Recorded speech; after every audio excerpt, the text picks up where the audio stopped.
I kept saying to President Kennedy, I'm not qualified, and he kept saying, well, you are, there's nobody more qualified than I know of, and so on. And finally he said, and this was a remarkable line, it was just typical Kennedy, he said, you know, there's no school for presidents either. But I didn't have classified information about atomic bombs, and I could talk about them as freely as I wanted. I thought, after my first talk, I think the second day after my first talk, an FBI man turned up in my office and said, who gave you information about how much plutonium or uranium-235 there is in an atomic bomb? And I said, nobody. I figured it out. I, in those days, along with everybody else, had ideas until Roosevelt had spoken, and then I automatically accepted his. And through the whole structure of the New Deal Washington, including the war years, the greatest mark of pride was to be a Roosevelt man. You are not omniscient. You do not know everything. And once you have the humility to accept that one, even if you're a PhD, doesn't matter, even if you've got a Nobel Prize, there's always something new you can learn.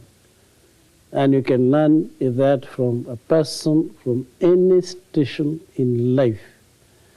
One of the failures that could come from any leadership is when a leader considers himself having the monopoly of all knowledge. We were young reporters in Vietnam in that first period, 62, 63. And these generals would tell us how they were winning the war. We thought they were lying to us. Mm-hmm.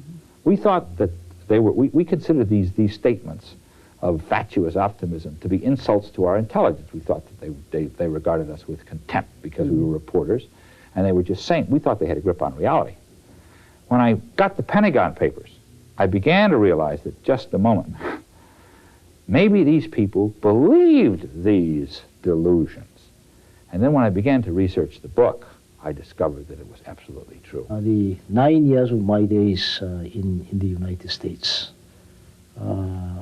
make my way of thinking very much oriented toward democracy and the freedom, liberty, and so on.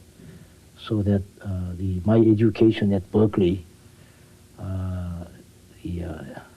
has left a very strong imprints in my thinking and behavior even today. That there is certainly no reliable ally anymore in that sense, and that the Soviet Union apparently knows that rather well, and that there's more and more cracks of light appearing the more you look at Charter 77, Solidarność, and all those movements. And I think we have to learn that those people have really shown us that they take a much higher risk to do what we're doing, and that makes us also sometimes feel very strong, because we know that they are, with every moment that we have little success, are getting a little bit more air, even though their risk is much higher. The great thing about Bunch was that everybody who dealt with him, even when you disagreed with Bunch, you knew he was absolutely fair and honest. He never would tell anyone something that wasn't true. And he understood, I think better than anybody I've ever seen, the sort of concerns and fears and worries that are on the minds of people in conflict, so that he could come up with ideas which would suddenly meet all of the fears these people hadn't been willing to express in public.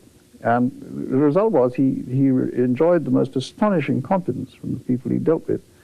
And I think if anybody ever deserved the Nobel Peace Prize, he did. I have this strange experience now of sort of young, ambitious graduates coming to see me, kids in their early 20s, and saying, Mr.